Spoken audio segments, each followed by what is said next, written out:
Hello and welcome to our weekly Parshas Shiur with commentary of the Alshich. This week's Shiur is sponsored for Refuah Shlema for Yecheskel Yehuda Ben Yenta and Devorah Bas Elisheva. Both should have a Refuah Shlema. If you would like to dedicate the Shiur for Refuah for somebody you love, somebody dear to you, for the memory of somebody who's passed away, and of course to celebrate a Simcha, then it is yy@rabbiyyy.com, yy@rabbiyyy.com. Please get in touch. We will be more than pleased to dedicate the Shiur to the person you want to dedicate it for. This week's Parsha is the Parsha of Vayechi. It's the last Parsha in Parshas. It is so full of detail. It's so full of important, very important Jewish principles. There's the blessings which Yakov gives to his sons. There's the promotion of Yosef's two sons to being independent tribes. It's how blessings work. But our focus, or the focus I would like to zoom in on the Alshich, is the very, very strange incident, which I'm sure when you read this, you've probably been troubled by yourself. The embalming, the instruction of Yosef of his father Yakov. Yakov, this founder of the Jewish people, Yosef, the viceroy of Egypt, orders his father embalmed. And that's more than a little strange.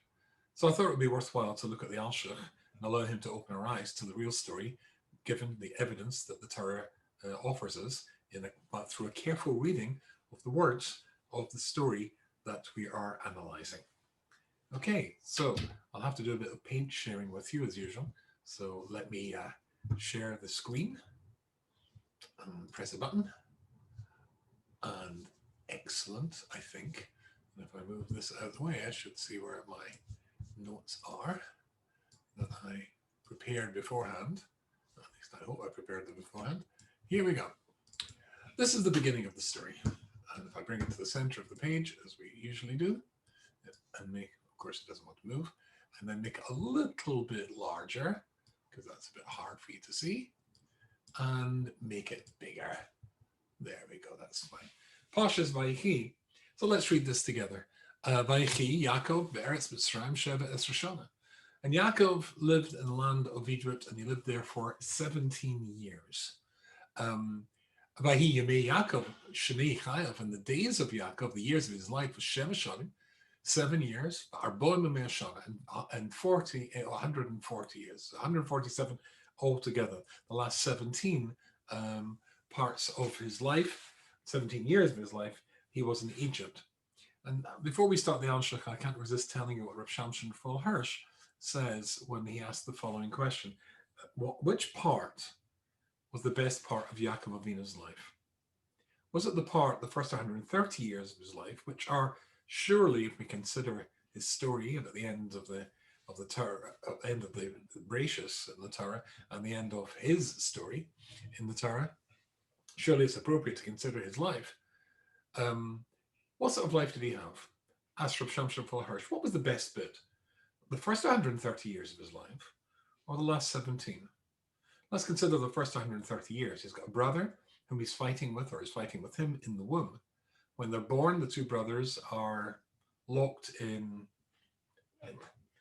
conflict from the womb and after the womb.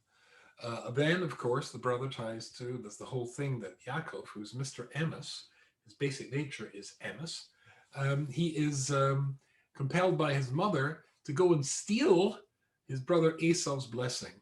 The consequence of this is, of course, that his brother tries to kill him, and he has to flee.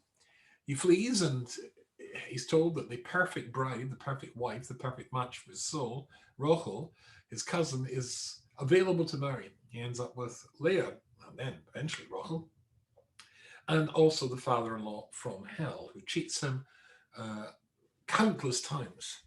And then, on top of that, let me just get something for my glasses, because my glasses are all, as I'm looking at this light, we've got a brand new light here to make it this presentation as good as it can be, and a brand new camera and a brand new microphone.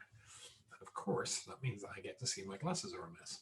Okay, so he's got also the father-in-law from hell, and then he runs away from the father-in-law to go back because Hashem said it's time to go back to the land of Israel. He goes back to the land of Israel, but not before his father-in-law tries to kill him again. When he gets there, then things seem to settle down, except that his daughter is kidnapped and raped. His two sons, Shimon and Levi, go and in anger kill the people of the city of Shechem. Not they didn't deserve to die, they certainly deserve to die, but they did it in anger, and that makes a big difference. And then there's the story of Yosef, and then he loses prophecy. All this is the first 130 years of Yaakov's life, and he thinks his son Yosef, the apple of his eye, has died. The last part of his life, the last 17 years of his life, is discovery that his son is alive. He's not only alive, but he's the viceroy of Egypt. And there's a section of Egyptian, of the Egyptian state, the Egyptian countryside, which is set aside, called Goshen, for the Jewish people. A whole Jewish area where they can have yeshivas and everything you need. And he gets to see his beloved son again, and prophecy returns to him.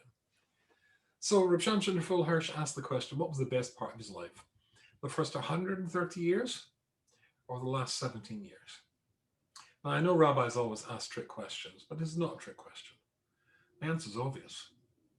The last 17 years of his life was the best part of his life. But, says Reb Shamshon Full Hirsch, in which part of his life did he achieve true greatness? In the first 130 difficult years. In which part of his life did Hashem say that the name Yaakov is no longer sufficient to describe you? There's a new level you've reached. As a consequence, you've got a new name, Yisrael, in the first difficult 130 years of his life. And now we're coming to the end of that life. So let's take up the story with that as an introduction. You'll see that introduction is actually going to be very pertinent to what the Alshich has to say as we run through his commentary here on the strange incident of him being embalmed. Okay, Vayechi Yakov be'eretz Mitzrayim sheva esrei shana. Yaakov was in the land of Egypt for 17 years. Vayechi Yakov, in the entirety of his life, Shnei Chayav, the years of his life, sheva shonim ba'arba yemei shanim, 147. Vayikra v'yemei Yisrael lamos. And the days of Israel came near for him to die.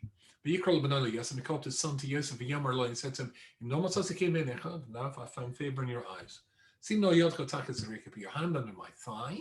There's a way in which they used to make an oath in those days. And do for me chesed ve'emes. I'll take bury me in Mitzrayim. Do not bury me in Egypt. Don't bury me in Egypt. Why doesn't he want to be buried in Egypt?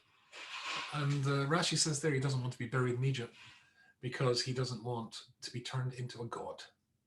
He doesn't want to be turned into a god. So please make sure I'm not buried here. Says, I can be buried with my fathers and the son in Mitzrayim, and take me out from Egypt, and bury me in their burial places, which of course is the Morris and Machpelah, the Keith of Machpelah. And he says, and Yosef of course says, I'll do what you tell me to do. But swear it to me, and he swore to me, and Yisrael bows down to the head of the bed, which the commentators say was the Shekhinah.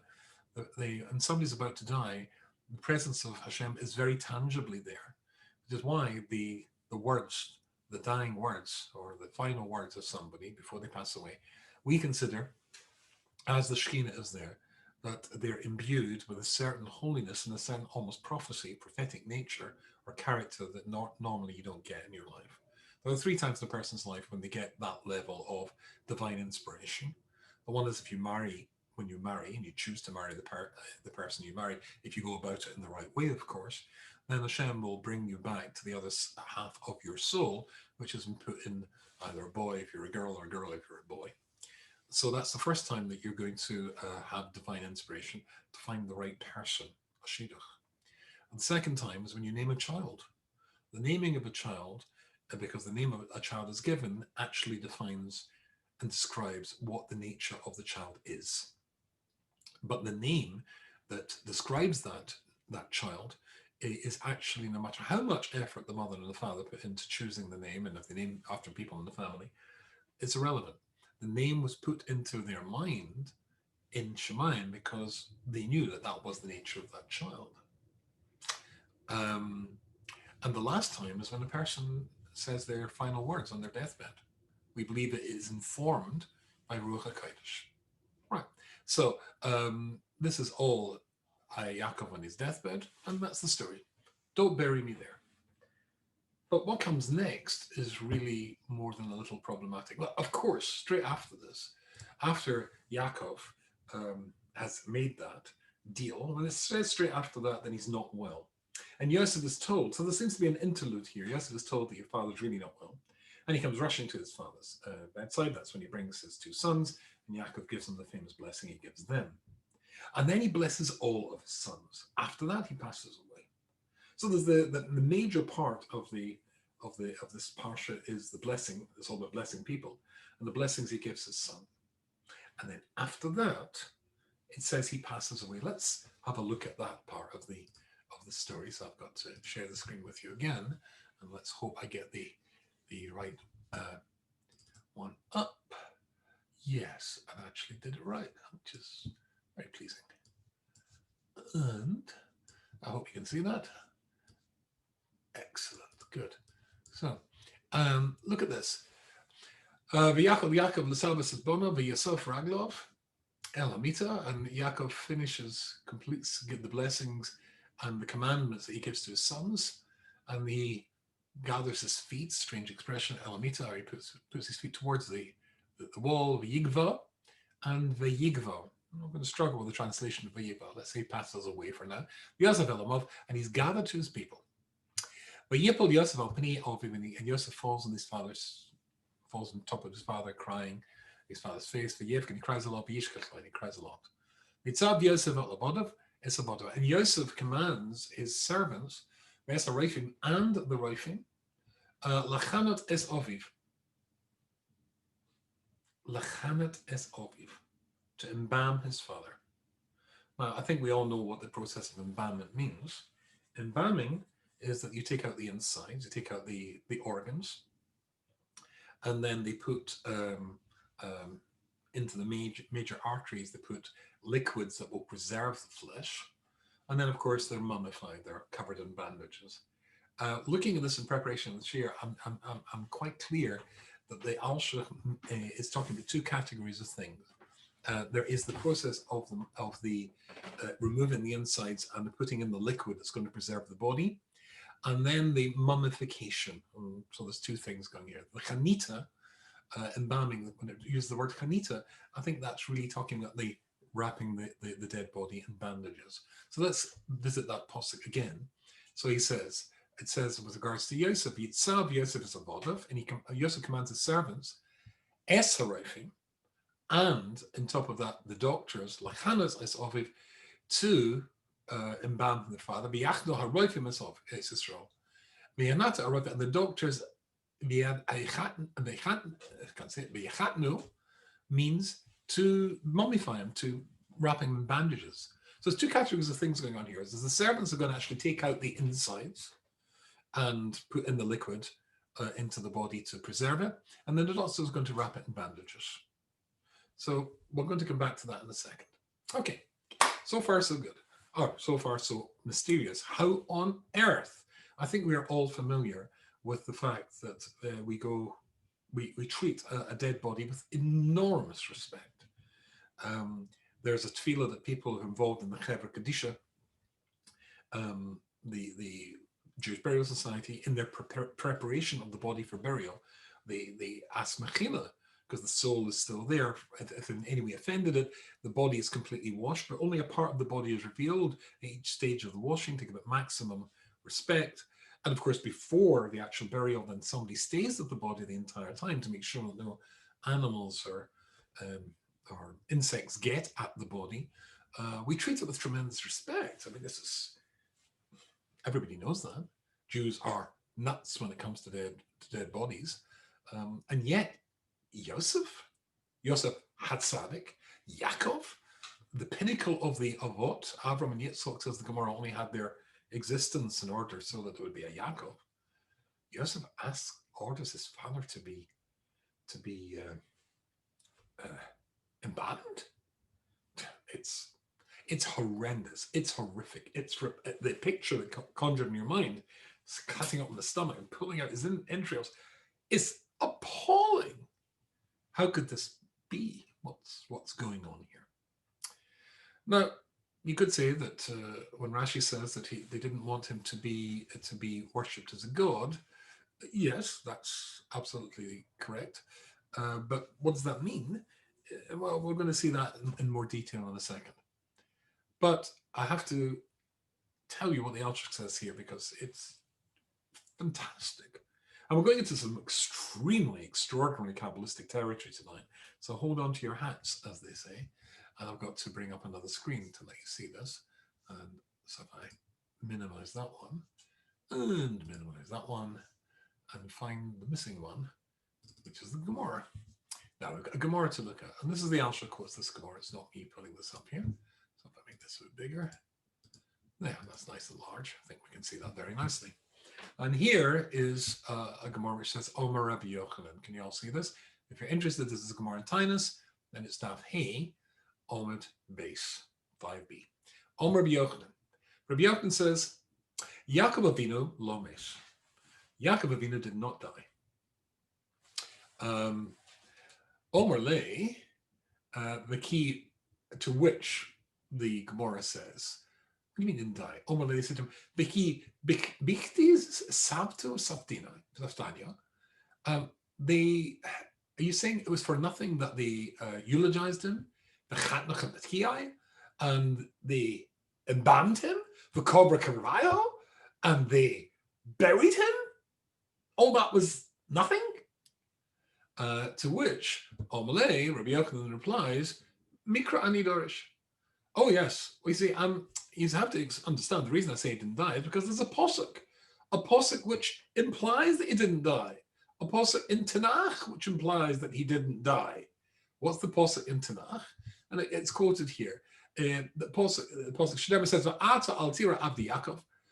Don't be afraid, my servant Yakov, because I should get the Gemara so that actually I can read this to you, or at least tell you what the source of the posuk is. The posuk is in Yeremiyahu Lamed Yud, Jeremiah 30, posuk 10. And the posuk says there that he says, Hashem says to Yaakov, don't be afraid, Yaakov. No, Hashem promises, but Al Tachas Techas Yisrael, and Klal Yisrael should not be terrified, because I'm going to save you from lands that you're scattered throughout, far away from the land of Israel, and your children may eretz shavim, and I'll bring back your children from lands of entrapment or where they're held as prisoners. Full stop. That's the posuk. Says Rabbi Yochanan, Makish hu lazari. It connects Yaakov to his children here. He's talking to both as though they're both there. Ma'azara b'chaim, avhu b'chaim. And as his children are alive, and will be alive, the Jewish people will always live, then Yaakov, who's connected in that posuk to his children, must be alive as well. That's a very strange posuk, a piece of Gemara. I think I'll keep that up there for a few seconds because I want to read to you what the Alshich says. The Alshich says, he quotes this Gemara, he doesn't quote the Gemara in full, which is why I wanted you to see it. And he asks the question, or he quotes the Omer Rabbi Yochanan over here, Yaakov didn't die. And when Yaakov said, he says that Yaakov didn't die. And he quotes this, and he says, what's the answer of Rabbi Yochanan? And he says, I'm telling you didn't die because there's a posuk. Because there's a posuk. And that was the posuk we read. So let's minimize that and come back to stopping sharing the screen. I don't know why this has gone very small. I'm trying to get my picture back here. But if I press that, hopefully I won't lose the whole thing. I don't know. Oh, stop sharing. That's what I need to do. Yes, that's good. Right. So now I'm going to read you the Alshich. So here we've got our Alshich. That's that way. Yep. And here's what the Alshich says. So he quotes the Gemara. Let's remind ourselves again what the Gemara says. Rabbi Yochanan says, Yaakov didn't die. How do I know that? Because there's a posuk. Oh, really? To which the Gemara says, what do you mean? You got a posuk. We got evidence. Let me read to you the Alshich. That will be best. So he says the following thing. Ki halo yikasha, ma meishabloi, al kushasa v'omra mikra anidarj. How is he answering the objection that they put to him and saying, what do you mean he didn't die? They embalmed him. That means they take out somebody's inside. That's usually a fatal process. Hard to be alive without heart, kidney, liver, lungs, spleen, and all the rest of the bits, if it's taken outside. So that's what he's saying. What do you mean he's still alive? The posuk said they embalmed him. Mikra Nidrash, and you say there's a you're explaining a posuk? You think that there's a drosha, there's an implication from a posuk that implies that he's alive? Because you have got a posuk which you want to explain as supporting your position that he didn't die. But there are other psukim that make it clear that he did die. And that should completely blow your explanation of that posuk out of the water. But Adrabah, quite the contrary. Does battle a drosha he? Then the reality is if they embalmed him, then there is no drosha to be made from that posuk, that implication that because he's linked together with living Jews that he is alive. That's nonsense. If they embalmed him, he's dead. It's a fatal process. Void royal here lama lo hikshaloi me posuk shamar v'am Yisrael. And another interesting question is, when they say, you say he's alive, but they embalmed him. Oh, how about another? They could easily have turned around and said, another objection. How can you possibly claim that? There's another posuk. And what does the posuk say? The other posuk says quite clearly, V'yam Yisrael anachim meis. Yisrael said, I'm dying. I'm about to die. I mean, a posuk from another, V'yikrafo yimei Yisrael amos. Or the days from Yisrael, or the days of Yisrael to die, drew near. And he passed away and was gathered to his people. There are three other psukim that make it quite clear, and these are psukim in the Torah, not somewhere in Nach, make it clear he was dead. And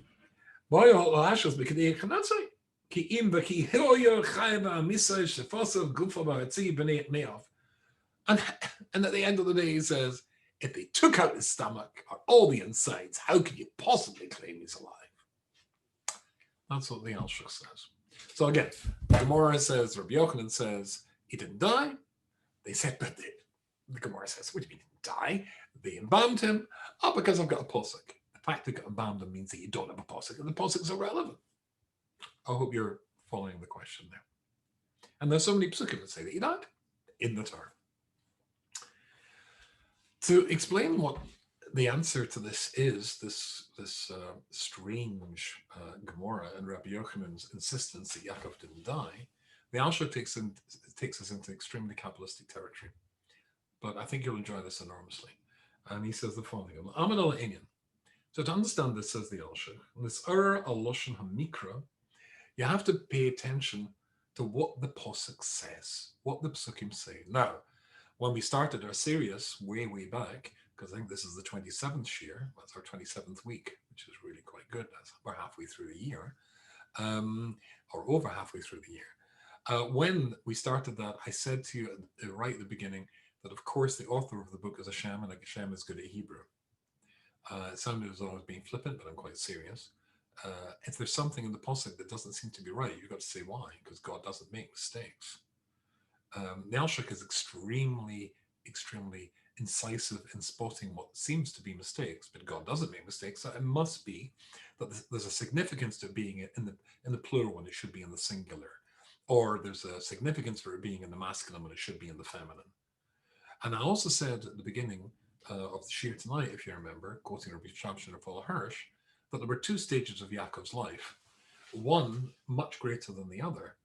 And the one that's greater than the other is when Yaakov is superseded by Yisrael, by he and on a much higher level to be called Yisrael. So let me read to you what the Alshich says. Keep that thought in your mind, Yaakov and Yisrael, because here he says a tremendously interesting insight. He says the following thing. Don't be astonished, says the Alshich, Kikol Mokum, because this idea that Yaakov didn't die, whenever the posuk said that he does die, it says, interestingly, who died? It says,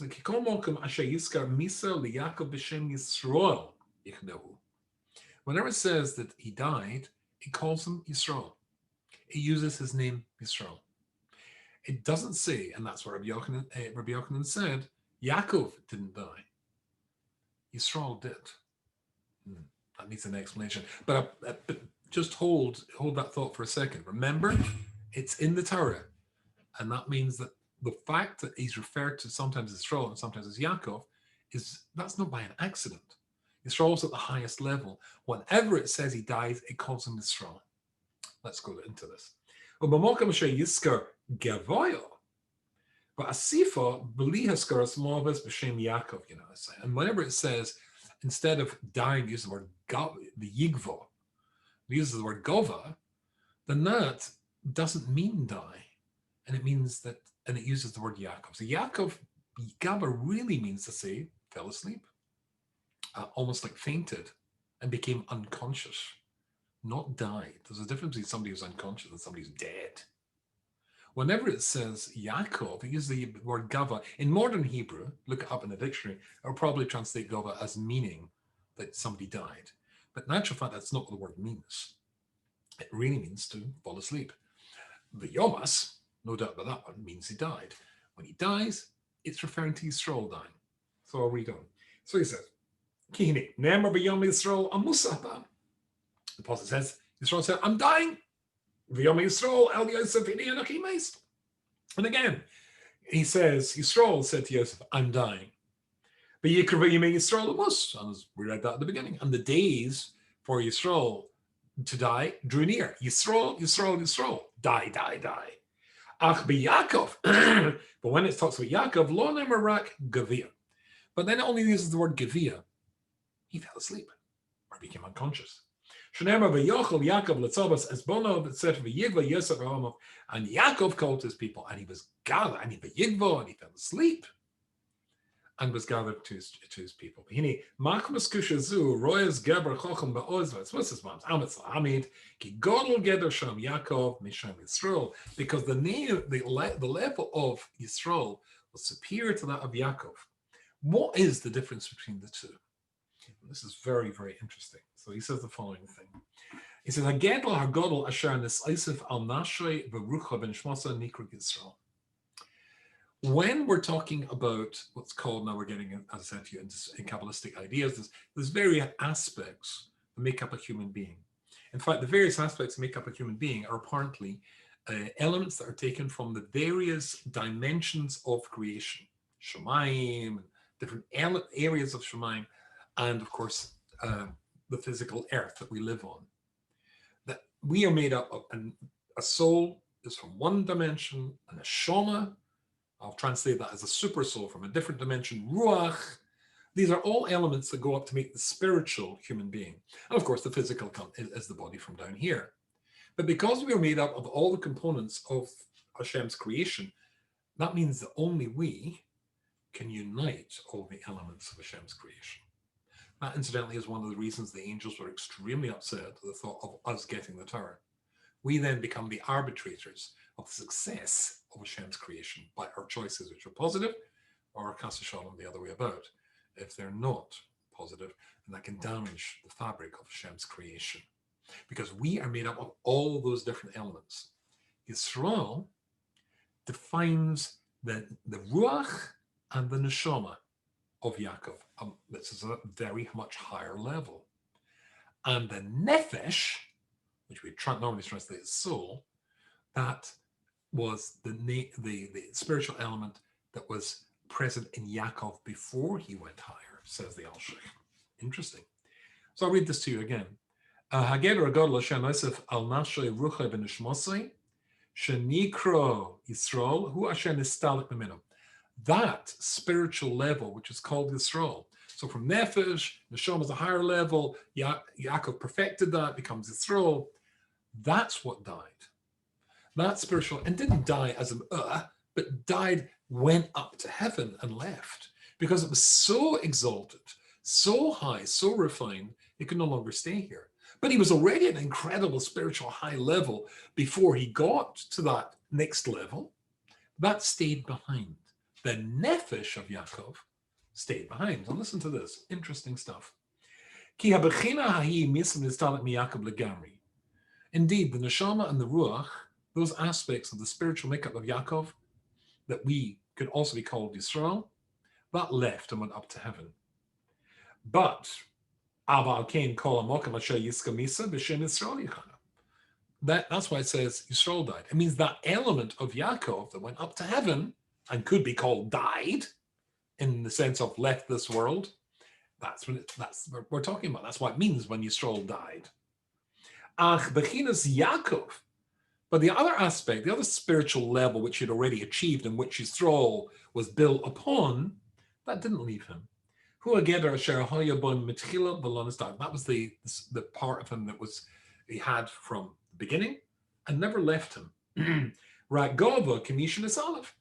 Rather, he just closed his eyes and fell asleep, just like somebody who fainted. That's what the word gava means.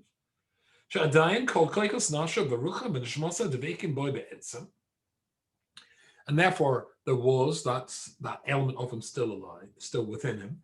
That's why it says Yaakov, it says Vayikva. Because the spiritual element stayed within him. And that takes us back to Rashi. Rashi says that Yakov Avinu didn't die. And Rashi also says that he wanted to be buried in Israel and not in Egypt because they would worship him as a god. Why would they worship him as a god? They worship him as a god because he didn't deteriorate. His body didn't rot. So imbued with spiritual force still after the removal of his neshama and his ruach, which went back to heaven, then his physical body didn't rot. And therefore, they would look upon him as a god. He didn't deteriorate. Now, in the Middle East, the temperature there in the Middle East means that the decomposition of a body is almost immediate. But he would have remained alive. That would have led them to worship him and think of him as being a god. And Yakov Avinu knew that. And of course, so does Yosef. But let's me return to reading to you more from the Alshich and then go a little bit deeper into this. Okay, in Hetiva Asher Dabra of Yakov Avinu lo Meso, therefore it's perfectly appropriate that the Gemara and Rabbi Yochanan, the Gemara says Yakov Avinu didn't die. Al Bechinas Yaakov be'esho haya Avinu b'haledo al bonov shehu terem nikra shema Yisrael. It was referring to the spiritual aspect of Yaakov before he became the throne. Because oisa hakoyach nisha shekuba bisra, and that spirituality permeated the physical, maintaining and sustaining the physical. So he says, therefore, as a consequence, the problem is that they will look upon him as being a god, and Yosef has to solve that. He can't be seen as being a god. Yakov Avinu cannot be worshipped. So if Yosef can give them a reason and an excuse to understand why he didn't rot, and therefore not look upon him as being a god, then, of course, they will not come to the conclusion he's a god. In other words, if he can have, as kings did, an ability to the body not to rot, but for mundane, explainable reasons, if he was embalmed. So if Yosef has him embalmed, they won't worship him as a god. And Yaakov said, I don't want to be worshipped as a god. That's why I don't want to be buried in Egypt. They'll worship me as a god. But it's 40 days from his death to when they actually take him out to be buried in Israel. So that would be 40 days where he could, as it were, be worshipped as a god. So Yosef has a strategy, and it's a clever strategy to make sure that that does not occur. And that is to have him embalmed. But he said that's appalling. That would offend against absolutely everything. The thought of it from a Jewish point of view is absolutely awful. So I'm going to read to you a little bit more of the Alshich on the same page at the beginning in Vayechi. And this is, of course, Perik Mem Zayin Kof Tes. And he says, I'll read this. Okay.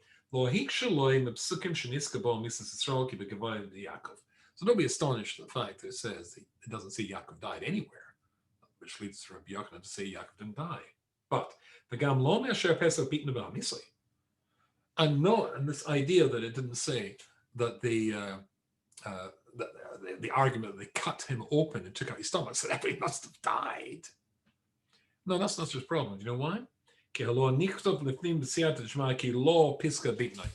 I'm going to explain to you, he says, in my commentary, soon, which we're going to turn to in a second, but 5 pages later in the Alshich, he was never embalmed in the classic sense at all. He was never embalmed. For that, I'll turn a couple of pages in the Alshich and take you to where he talks about this and discusses this. In fact, it's quite a few pages, much more pages than I thought. Wow. So hold on, this is page 2, Sof Yud Tes, 419, and it's in 441. Wow. I didn't realize it's so many pages later. Wow, that's 22 pages later as the Alshich returns to this theme. But to return to the theme, we have to remind ourselves of exactly what it says in the posuk there. So hopefully if I've not lost that on my screen. Now I'm going to try and remember which one's which. That was the first one, which we don't need. That was the Gemara. I'll get rid of that. But this is the one. This is the one we're looking at, so I'll make it bigger for you again. V'yipol Yosef al pnei aviv, and Yosef falls at his father's face, and he cries. V'yifkolov cries over him. V'yishkolov, and he kisses him. V'yitzav Yosef esavovda. Now this the Alshich commentary is very, very brilliant and brilliantly observed. Maybe I pause, or you can pause and have a look at this. Pause if you're watching this on your computer. I'll going to ask you a question in a second, and you can look at the posuk and give you time to do this to see if you can spot the problem with the posuk that the Alshich analyzes, and its analysis leads us to a very intriguing conclusion. V'yitzav Yosef es avodov, and Yosef commanded his servants, es harofim, and the rofim, with the rofim, the doctors, l'chanot es oviv, to chanot, to embalm his father.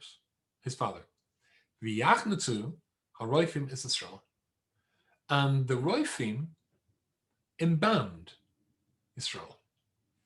Do you spot anything strange about that posuk? Now, this is the point I'm going to allow you to pause and consider that, keep that up, just pause that and then look at it in the page, take as long as you like.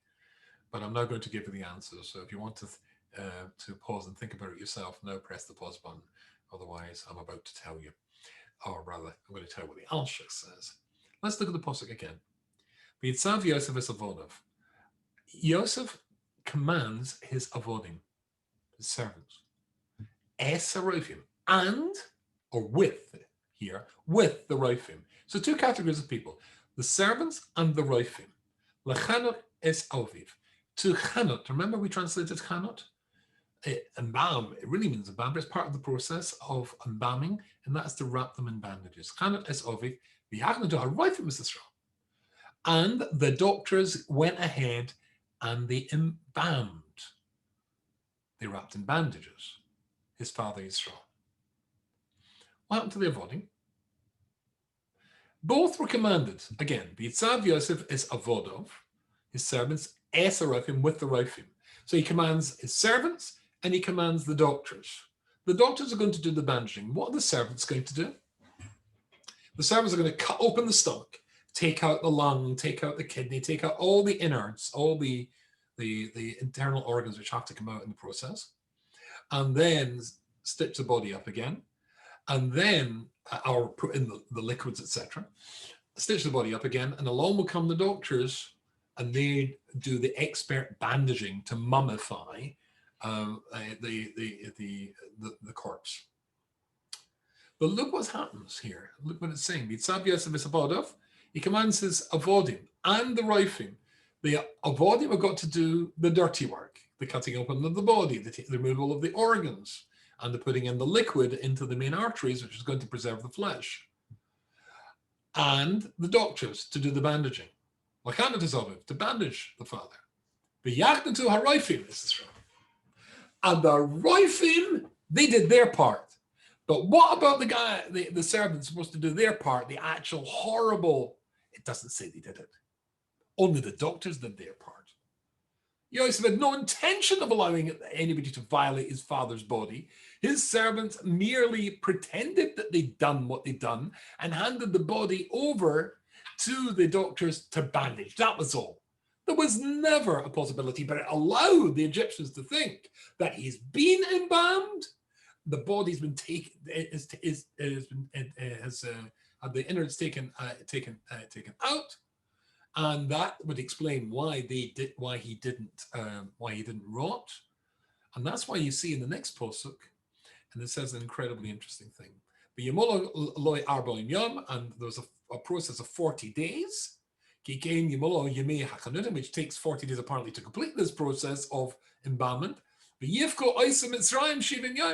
the Egyptians cried for him for 70 days. Why did they cry? Because he died. And they understood that he died, and they understood that the fact he hadn't rotted was because he was embalmed, not because he was a god. Yosef's strategy was to make them think that he'd been embalmed. And that would be an alternative explanation, but really his body was perfect and would not rot because Yaakov indeed never died. Yaakov never died. If we go back to the Alshich, let me read to you the following thing. Okay. When it says Yakov Avinu lo meis, shehu al bechinas Yaakov be'esha haya Avinu b'halido, as we said before, because that aspect of Yaakov stained and maintained itself within him so that his body never rotted. That aspect, that spiritual aspect, kept the physical, in a real sense, alive. Hence the statement in the Gemara. And it stayed attached to him.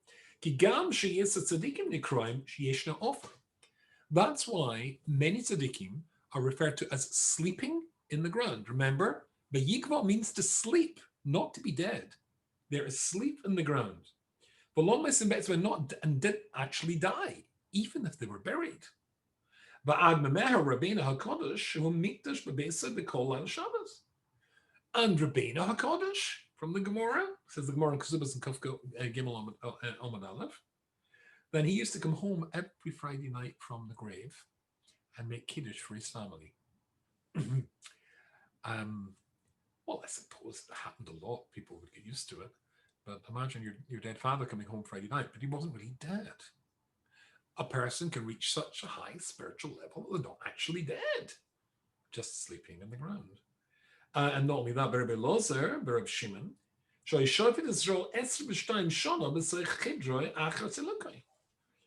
says the Gemara in Bava Metzia in Pei Daled Amud Beis, says the Alshich Rebbe Lozer ben Reb Shimon, for 22 years after he passed away, in his body in the room in his house used to carry on as a rabbi paskening shilas. He was still alive, even though the neshama part had left, but the nefesh stayed attached. He was alive. And not only that, Rav Acha bar Ishia shadaber al Rav Nachman mitzvah kvorasei. The Gemara in Shabbos Kufnon Beis. Rabbi used to discuss halacha from the grave. A voice used to come up from the ground, perfectly alive. The ability wasn't just Yaakov. Yaakov was the perfect example of it. But at a lesser level, the Rabbanim at times the Gemara could reach such a spiritual level where an aspect of them, the spiritual aspect, would still inhabit their body, keep the body from rotting, would have a consciousness and an intellect still attached, and be able still to make a contribution to the people who are fully alive in this world, passing their shilas, making kiddush, discussing Gemaras with them. So when the Gemara famously says, as we saw before, Yakov says, Yakov Avinu lo meis, that's not a surprise. There are some who can reach such a high spiritual level that the physical, the ultimate, the complete process of death simply doesn't apply to them. And that's the story of Yakov Avinu, not dying. I wish you all a very, very good Shabbos. I hope you enjoyed that. And I shall look forward to seeing you next week when we start Sefer Shmos.